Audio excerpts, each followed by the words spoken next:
মই মোগলকহে খেদিব খুজিছোঁ।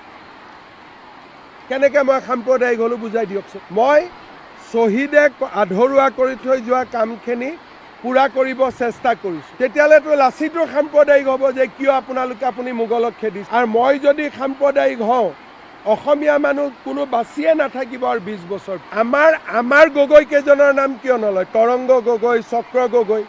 তেওঁলোক সৰু পৰিয়ালৰ কাৰণে অহাৰ কাৰণে আমাৰ গগৈৰ নাম সাংবাদিকসকলে কিয় নলয়? সাম্প্ৰদায়িক ৰাজনীতি মই কৰা নাই, তেওঁলোকে কৰিছে। বাংলাদেশৰ পৰা অহা মিয়াসকলক তুষ্টিকৰণ কৰা মানে সাম্প্ৰদায়িক ৰাজনীতি হয়নে নহয়? অসমীয়া মানেতো হিন্দু মুছলমান চব।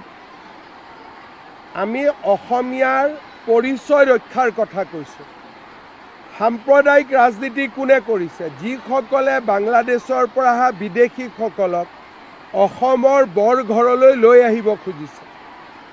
গতিকে মোৰ দৃষ্টিত তেওঁলোক সাম্প্ৰদায়িক আৰু জাতিদ্ৰোহী দুয়োটাই। আমিতো ভাল কামেই কৰি আছোঁ। এই কামৰ কাৰণে 855 জন শ্বহীদে 860 জন শ্বহীদে জীৱন আহুতি দিয়া নাছিলে নেকি? এই কামটোৰ কাৰণেইতো লাচিতে হেংদাং হাতত লৈছিল। গতিকে লাচিতৰ হেংদান আৰু শ্বহীদৰ ৰাস্তা দি খোজ কাঢ়াটো কেনেকৈ সাম্প্ৰদায়িক হ'ব পাৰে মোক বুজাই দিয়কচোন। যিবিলাকে এইবিলাক কৈ আছে, এইবিলাকেতো অসমত অহা কেইদিন হ'ল। তেওঁলোকৰতো দেউতাক মাকৰ জন্মই বাংলাদেশত।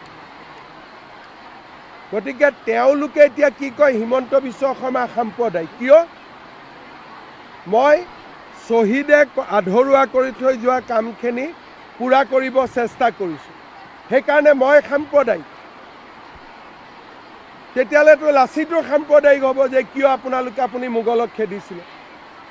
মই মোগলকহে খেদিব খুজিছোঁ। কেনেকৈ মই সাম্প্ৰদায়িক হ'লোঁ বুজাই দিয়কচোন। আৰু মই যদি সাম্প্ৰদায়িক হওঁ, অসমীয়া মানুহ কোনো বাচিয়ে নাথাকিব আৰু 20 বছৰ পিছত।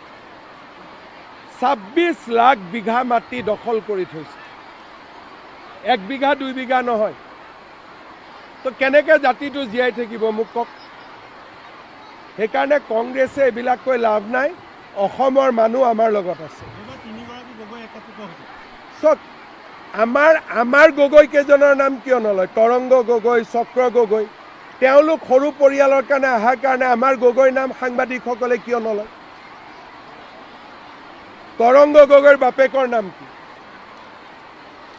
নাজানে কাৰণে তৰংগ গগৈ আপোনাৰ কাৰণে গগৈ নহয়। চক্ৰ গগৈৰ বাপেকৰ নাম কি? নাজানে কাৰণে আমাৰ গগৈ কেইজনৰ ভেলু নাই। আপোনালোকে যে 3 গগৈ গগৈ কৈ থাকে, আমাৰ ফালে থকা গগৈ কেইজনৰ কথা কিয় নকয়? তাৰমানে বাপেক ডাঙৰ হ'ব লাগিব, তেতিয়াহে আপোনালোকে নাম ল'ব। অন্ততঃ কোনো দলৰ নেতৃত্বত নাই। কাৰ কোন দলৰ নেতৃত্বত আছে? নেতৃত্বত নাথাকোঁতেও আপোনালোকে 3 গগৈ কৰি আছিলে। আপোনালোকৰ দেউতাবিলাকোতো ডাঙৰ মানুহ নহয়। আপোনালোকে ডাঙৰ মানুহৰ ল'ৰাৰ পিছত কিয় ঘূৰে?